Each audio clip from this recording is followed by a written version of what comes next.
시편 34편 17절에서 20절 말씀을 가지고 다윗이 고난을 어떻게 이겼나라는 제목으로 하나님 말씀 증거하겠습니다. 우리 다윗을 생각하면은 이스라엘 사람들이 최고로 존경하는 인물 중에 하나죠. 다윗 하면은 성군이다, 또 다윗의 별 해가지고요. 다윗 왕은 이스라엘 백성들한테는 물어보면은 굉장히 존경하는 그러한 존재입니다. 왜냐하면 다윗의 후손을 통해서 예수님도 오셨기 때문에 우리 그리스도인들이 다윗의 삶을 보면서 많은 것들을 우리가 배우게 됩니다. 그런데 다윗은 왕이었지만 그가 왕이 되기 전까지 굉장한 어려움을 겪었습니다. 다윗은 여러분 잘 아는 대로 골리앗을 물맷돌로 쓰러뜨린 그러한 소년이었죠. 그래서 사람들한테 굉장한 칭송을 받았습니다. 국가적인 영웅이 됐죠.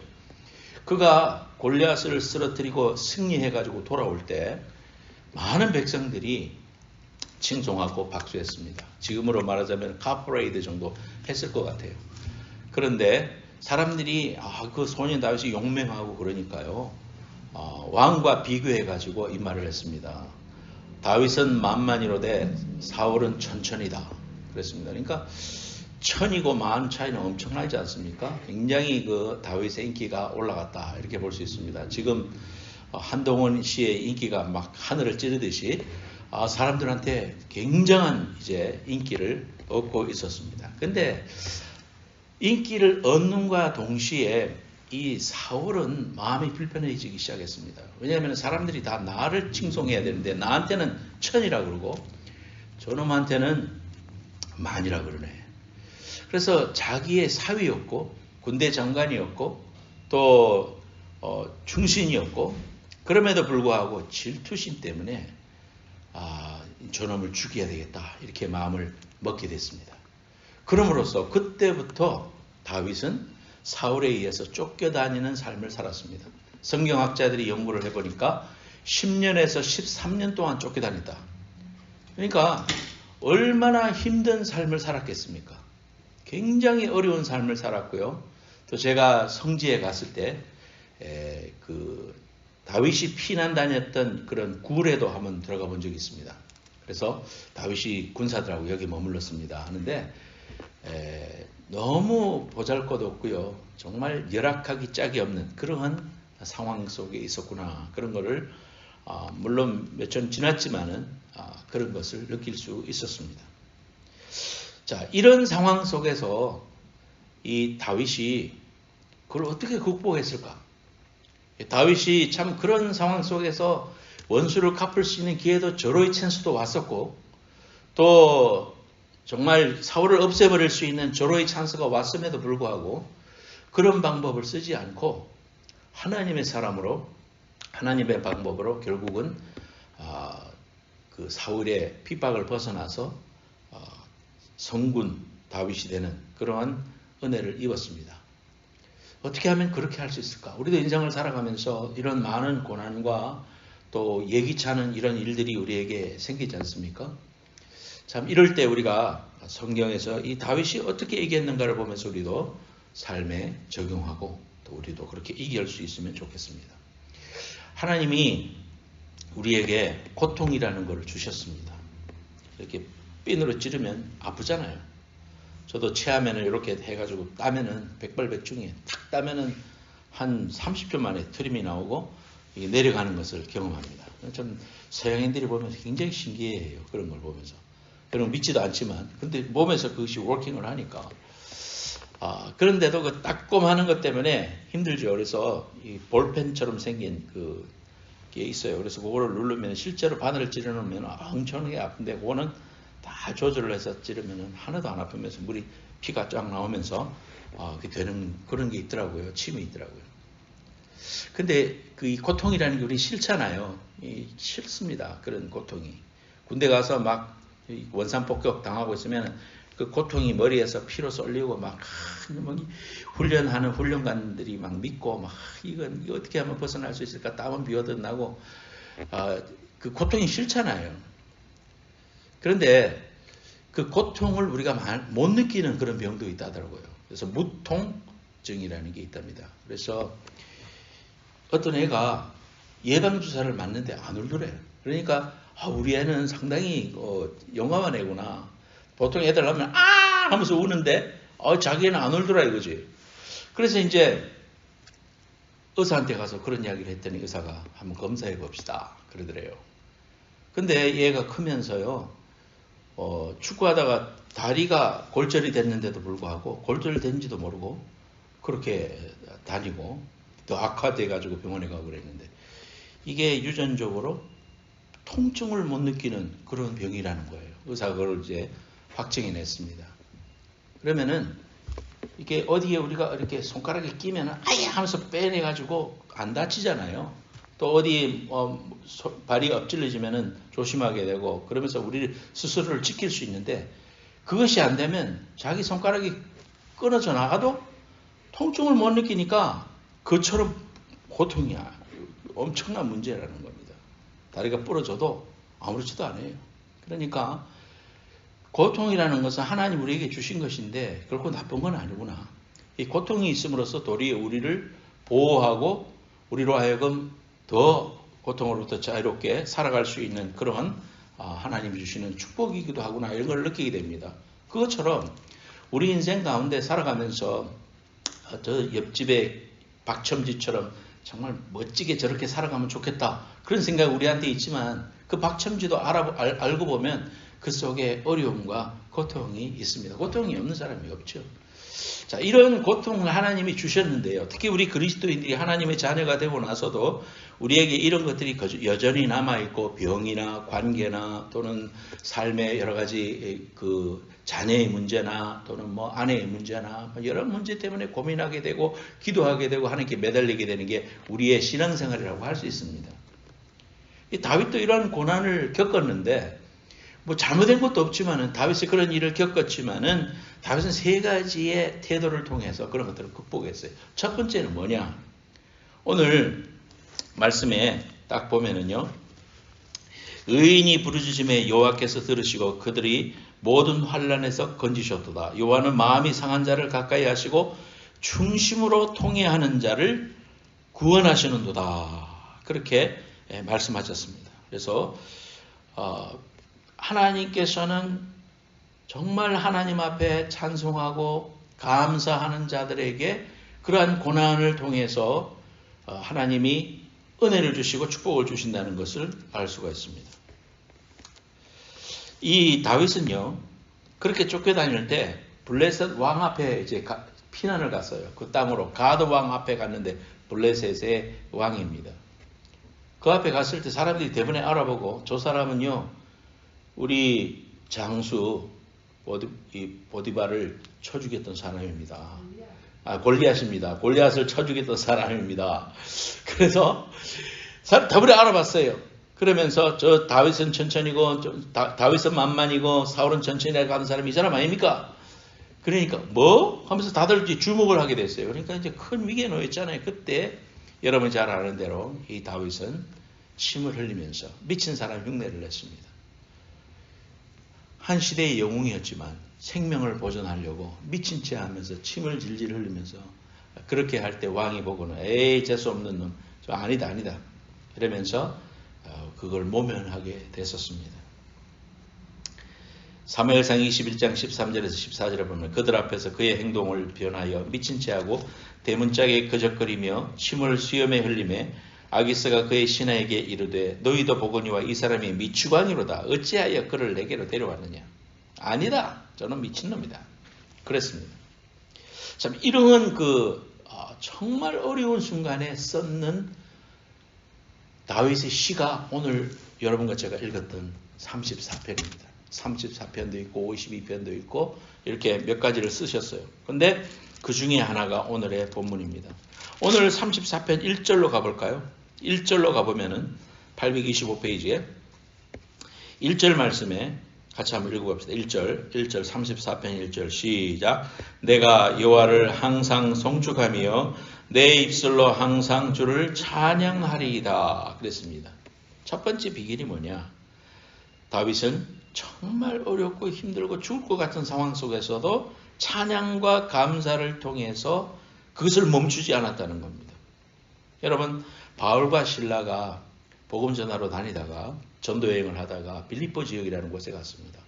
빌립보 지역에 가니까 점치는 사람이 있는데 점치는 사람이 고용한 귀신 들린 여자가 있었어요.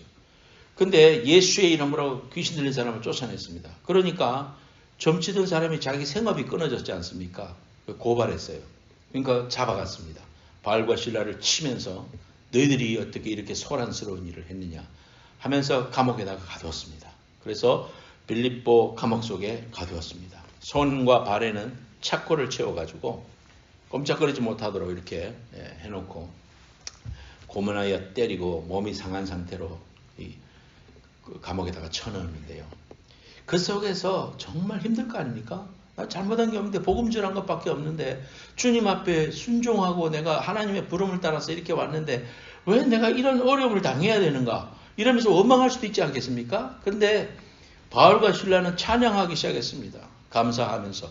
아마 지금이라고 생각한다면 찬양하라 내 영혼아 하면서 찬양했겠죠. 감사 감사 감사 감사 감사 예수 내 맘에 아마 찬양하면서 떠나가도록 그렇게 찬송을 했을 겁니다. 감옥에 있던 여러 죄수들이 함께 들었다. 성경에 그런 이야기 나오거든요. 그런 찬송을 부르기 시작했더라. 참 이렇게 했을 때 사도행전 16장 25절에 한밤중에 바울과 실라가 기도하고 하나님을 찬송하며 죄수들이 듣더라. 한밤중에 고난의 밤에 절망의 밤에 문제의 밤에 감옥 안에서 그들은 하나님께 기도하고 감사 찬양을 올려드렸습니다. 여러분 고난의 밤중에 있습니까? 또 내 삶에 어려움이 지금 있습니까? 불평하지 말고 감사하고 찬양하시기를 바랍니다. 찬양하고 하나님 앞에 찬양하고 감사해버리면은 악한 마귀가 물러가고 하나님의 귀한 역사와 은혜로 옥토가 움직이고 지진이 일어나고 손에 착고가 풀어지고 발에 착고도 풀어지면서 관수가 이제 다들 도망가려고 그러니까 이제 죽어야 되겠다 하고는 칼을 들어서 찔러보려 할 때에 멈추어라 주 예수를 믿어라 그리하면 너와 내 집이 구원을 받으리라. 그럼 내가 어떻게 하면 삽니까? 당신 집으로 갑시다 해서 복음을 전하고 그 사람도 하나님의 자녀가 되는 그러한 은혜를 경험하고 빌립보의 교회가 세워지고 하나님의 역사가 엄청나게 일어난 그러한 성경의 내용이 있습니다. 어떤 고난의 밤에 절망의 감옥에 갇혀 있다고 할지라도 찬양과 감사를 드리면 하나님께서 그 절망의 자리를 흔드시고 닫혔던 문을 열어주시고 손과 발에 매인 것을 풀어주신다 이겁니다. 여러분 헬렌 켈러 여사 알지요? 헬렌 켈러 여사는 삼중고에 장애가 있던 사람이었습니다. 눈이 안 보였습니다. 귀가 안 들렸습니다. 그러니까 자연히 말을 못했습니다. 이런 삼중고의 고난 속에서도 이 사람은 헬렌 켈러는 그 장애를 극복하고 자기의 선생님 설리반 여사를 통해 가지고 예수를 만나고 그럼으로써 헬렌 켈러는 많은 영향력을 미쳤습니다. 그는 고난에 대해서 감사했습니다. 그의 저서에 이런 이야기 나옵니다. 나의 생애에 닥쳐오는 모든 고난은 하늘이 값없이 내리는 은혜이다. 이런 고백을 할 수 있었던 것은 신앙입니다. 그의 마음속에 이러한 고난 때문에 내가 볼 수 있었고 남들이 보지 못하는 것을 보았고 남들이 깨닫지 못하는 것을 깨달았다 그랬습니다. 여러분 모든 고난을 은혜로 우리가 받아들일 때 그것이 축복이 된다 이겁니다. 고난은 우리에게 축복을 가져다주는 전주곡이 될 것이다. 프렐루드가 될 것이다. 무엇을 해도 힘들고 정말 모든 게 안 풀리는 것 같고 힘든 것 같아도요. 그때에 우리가 기억할 것은 낙심하지 말고 포기하지 말고 감사하자. 하나님 앞에 감사하자. 내 생명 주심을 감사하고 내게 이 귀한 시간을 주심을 감사하고 하나님 앞에 감사를 적어 나가십시오. 터널이 아무리 길어도요. 출구가 있습니다. 동굴은 끝이 있습니다. 그러나 터널은 분명히 가면은 저 환한 출구가 나오는 것입니다. 새벽이 꼭 오는 것입니다. 김영삼 대통령도 그런 말을 했지 않습니까? 당모아질 비틀어도 새벽은 온다. 그런 말을 했는데요. 고난 없이 이루어진 것은 아무것도 없습니다. 우리 신앙생활도 마찬가지입니다. 하나님 앞에 정말 절망스러운 순간에도 봄바람의 기운을 막을 수가 없습니다. 어제도 제가 산책하면서 보니까 망울이 맺혀가지고요. 이 추운 겨울 날씨 속에서도 이제 몽아리가 피면서 또 이런 거는 새싹이 조금씩 나오면서 이 봄의 기운을 막을 수가 없습니다. 여러분 참고 견디고 믿음으로 승리하는 귀한 성도가 되시기를 예수님으로 축원합니다. 두 번째로 간구했습니다. 간구하는 것. 두 번째 기도하는 것. 이것이 비결입니다. 34장 4절 말씀 볼까요? 34장 4절 말씀에 보면 내가 여호와께 간구하며 내게 응답하시고 내 모든 두려움에서 나를 건지셨도다. 그렇게 말하고 있습니다. 야고보서 1장 6절 말씀에도 보면 오직 믿음으로 구하고 조금도 의심하지 말라. 의심하는 자는 마치 바람에 밀려 요동하는 바다 물결 같으니 그랬습니다. 고난 중에 약속의 말씀을 붙잡고 주님을 바라보면서 긍정적인 마음가짐으로 믿음으로 전진하고 또 앞만 바라보고 믿음으로 순종해 나가면 기적이 다가온다는 겁니다. 축복이 다가오고 은혜가 다가옵니다. 여러분 신앙생활하면서 지금까지 살아오면서 그런 체험 있지 않습니까? 아무리 힘들어도 믿음으로 하나님 바라보면서 믿음의 고백을 하고 하나님 앞에 간절히 간구할 때 하나님께서 네가 알지 못하는 크고 비밀한 일을 주시겠다고 약속해 주셨습니다. 고난이 있었기 때문에 그러한 것들이 해소될 때 우리 속에 하나님이 주시는 기쁨이 있고 축복이 있고 은혜가 있습니다. 여러분 간구하면 됩니다. 하나님 앞에 어떤 순간에도 늘 기도하세요. 지난 주간에도 우리가 저와 집사람이 간절히 기도했습니다. 하나님 귀한 이것이 필요합니다. 하나님 길을 열어주시옵소서. 간절히 기도하고 또 기도하고 우리 보라 사모님하고도 통화하면서도 기도하고 막 기도했을 때 또 하나님께서 귀한 집사님 통해서 그러한 일들이 이루어지고 우리가 얼마나 기뻐하고 감사했는지 모릅니다.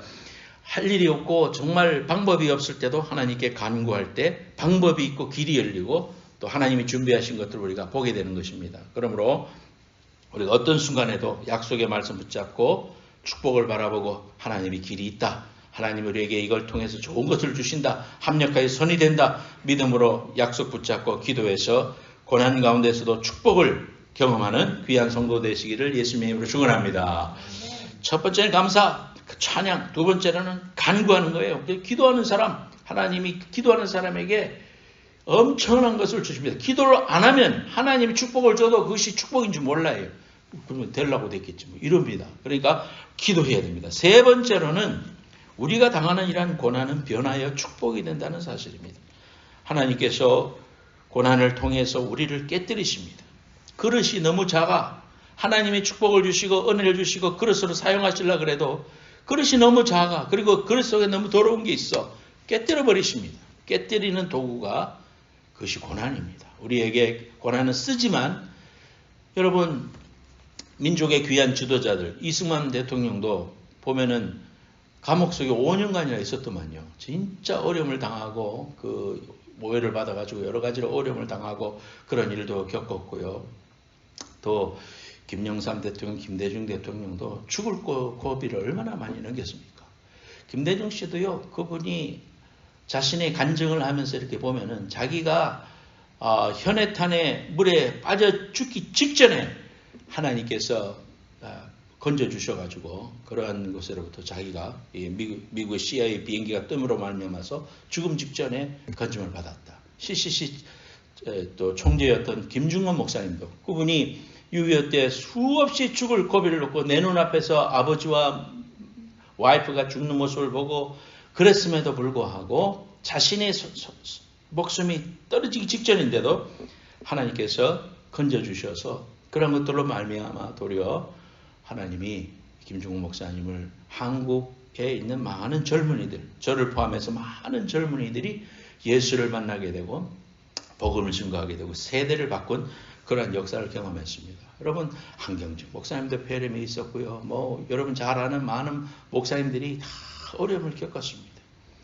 그래서 김사만 목사님, 그 김사만 목사님도 새벽기도로 유명하신 분이었지만은 그분도 뭐 갈 데가 없어가지고 버스 타고 종점까지 가서 내려가지고 갈 데가 없으니까 그 종점에서 그 버스 안내양들하고 같이 이렇게 예배를 드리기 시작했는데 그것이 명성교회가 된 거예요. 그래서 그런 고난과 어려움이 없이 이루어진 것은 없습니다. 고난은 쓰지만 하나님 우리를 깨뜨리시고 큰 그릇으로 만들어 주시는 거구나. 그렇게 생각하시면 됩니다. 여러분들이 그런 일이 때로는 힘들어도 하나님께 힘내려고 기도하면서 하나님 내가 변화되기 원합니다. 내 그릇을 깨뜨려 하나님 큰 그릇으로 만드시려고 하시는구나. 그렇게 생각하고요.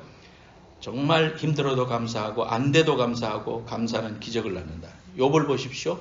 욥도 하나님 앞에 간절히 원망하지 않고 기도했을 때 하나님께서 그 고난을 변하여 갑절의 복을 주셨던 것을 볼 수가 있습니다. 여러분, 한 여인이 있습니다. 이 여인은 문학을 전공하고 취직했지만은 바로 해고됩니다.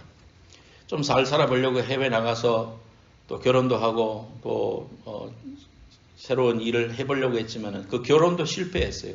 임신을 한 채 이제 미혼모로 집에 돌아왔습니다. 그녀가 가져온 것이라고는 누추한 방 한 칸이 전부였습니다. 그런데 어려서부터 글 쓰는 일이 재미있고 그것이 너무 좋았습니다. 그래서 이제 그 스토리를 만들어 가지고 글을 쭉 써 가지고 원고를 만들어서 이제 그걸 가지고 출판사에마다 찾아갔습니다. 근데 출판사에들 다 리젝합니다. 보잘것없는 여인이 유모차를 끌고 와서 이 원고를 내놓을 때 사람들은 읽어보지도 않고 그냥 리젝하고 얼마나 많은 리젝을 당했는지 몰라요. 근데 마침 어떠한 출판사가 그 여인의 원고를 쭉 읽어보다가 이거 괜찮다 해가지고 책을 냈습니다. 그게 해리 포터입니다. 해리 포터. 해리 포터가 발행되면서 이 로앵 졸랭이라는 여자는 세계적인 스타가 됐죠. 세계적인 작가가 되었죠. 그가 하버드 대학에서 졸업생들한테 연설문을 내가 읽어보니까요. 정말 자신의 그런 어려운 순간 속에서도 포기하지 않고 그 절망 속에서도 끝까지 나아갔을 때 오늘 자기가 있었다. 여러분들도 내가 당한 이런 어려움만큼 겪지 않을지 모르지만 그러나 여러분들 안에 힘이 있고 내재되어 있는 그 일을 통해서 승리하길 바란다고 이렇게 감동적인 내용으로 연설을 했더라고요. 그래서 해리포터의 작가 조앤 롤랭, 이 사람이 정말 결혼에 실패하고 미혼모로서 임신한 채 집에 돌아왔지만 그의 삶 속에서 수많은 리젝션 레터 속에서도 포기하지 않고 노력했을 때 세계적인 작가가 될 수 있었습니다. 여러분, 사도 바울 선생님도 엄청난 고난을 당했습니다. 그분이 예수를 안 믿었으면 로마 시민권 가졌고 가말리엘 문화에 아주 유수한 핏줄이 있었고 말하자면 성골이었고 편하게 살 수 있었어요. 그런데 그 편한 것을 거절했습니다. 하나님 나를 불러주신 그 기쁨이 너무 컸기 때문에 땅끝까지 복음 증거하는 일을 마치려 하면 내 목숨을 아무것도 아니라고 생각했던 그 사도 바울은 그 이후로 수많은 고통을 당했습니다. 40의 가만매를 수없이 맞았습니다. 왜 40대는 못 때리냐면 율법에 40대를 넘게 때릴 수 없었어요. 그러니까 39대까지 때리고 또 쉬었다가 때리고 이랬습니다. 그러니까 그런 어려움을 겪었습니다. 살 소망이 끊어질 정도로 어려움을 겪었다. 그의 성경을 통해서 그런 이야기를 하고 있습니다. 파선당하고 굶고 온갖 어려움을 당했지만은 사도 바울은 하나님이 사도 바울을 이런 귀한 종으로 쓰셔서 신약 성경 27권 가운데 14권을 썼을 뿐만 아니라 이분이 유럽의 복음을 전했음으로 말미암아 유럽의 기독교가 갔고 유럽에 있던 영국과 네덜란드와 이런 사람들이 미국 대륙에 왔고 그래서 미국에서 한국까지 복음이 와서 오늘 우리에게까지 복음이 증거될 수 있는 위대한 역할을 했다. 그래서 이 사도 바울은 무수히 고난당했지만은 하나님은 그 고난을 통해서 큰 그릇으로 만드시고 하나님의 쓰신 위대한 사람으로 만드셨다. 어떤 사람이 그런 이야기 했습니다. 감사는 벽에 던지는 공과 같다. 벽에다가 공을 던지면 그 공이 나한테 다시 오지 않습니까? 공이 자기에게로 돌아옵니다. 감사를 많이 하는 사람일수록 하나님께 찬양하고 모든 일을 감사로 해석할 수 있는 이러한 일을 한 사람은 축복은 자기에게 다시 돌아온다는 겁니다. 여러분, 반대로 불평을 자꾸 하고 염려하고 세상 사람들처럼 살아가면 그것은 불평이 나에게 또다시 저주로 고통으로 다가오게 되는 것입니다. 불평거리만 만나게 되는 것입니다. 성경 주석가 매튜 헬리라는 사람이 있는데요. 이 사람은 이런 이야기를 했습니다. 감사는 산수에서 플러스와 같다. 모든 것에 감사하면 거기에 하나님의 축복이 더해진다. 어떤 일이든지 어느 곳에서든지 감사하면 플러스의 축복이 주어진다. 그러나 원망과 불평과 걱정은 마이너스와 같아서 있는 것까지 빼앗기고 없어진다. 그렇게 말했습니다. 여러분, 감사하는 사람들은 점점 더 하나님 주시는 풍성한 삶을 살게 됩니다. 원망 불평하는 사람들은 자꾸 없어지고 빼앗겨서 결국은 불행하게 살 수밖에 없습니다. 유명한 침례교 설교가였던 스폴전 목사님은 그런 말을 했습니다. 촛불을 주신 하나님께 감사하는 자에게는 전깃불을 주시고 전깃불을 주신 하나님께 감사하는 자에게 달빛을 주시고 달빛을 주신 하나님께 감사하는 자에게는 태양빛을 주신다. 사랑하는 여러분, 우리에게 있는 고난이 쓰고 때로는 아리고 정말 고통스럽지만 하나님이 주신 이 귀한 일들을 통해서 하나님이 우리에게 주시고자 하시는 은혜를 생각하면서 감사와 찬양으로 바꾸십시오. 어떤 순간에도 우리가 감사하고 찬양을 해버리십시오. 마귀는 한 길로 왔다가 일곱 길로 도망갈 것입니다. 두 번째로는 간구하십시오. 기도하는 백성을 누가 이길 것입니까? 세 번째로는 이 고난은 변장된 축복이다. 변하여 너에게 큰 축복이 될 수 있다는 사실을 기억하면서 우리 신앙의 선배들이 그랬던 것처럼 저와 여러분들도 끝까지 하나님 앞에 고난이 변하여 축복이 되는 귀한 삶을 사실 수 있기를 예수님의 이름으로 축원합니다.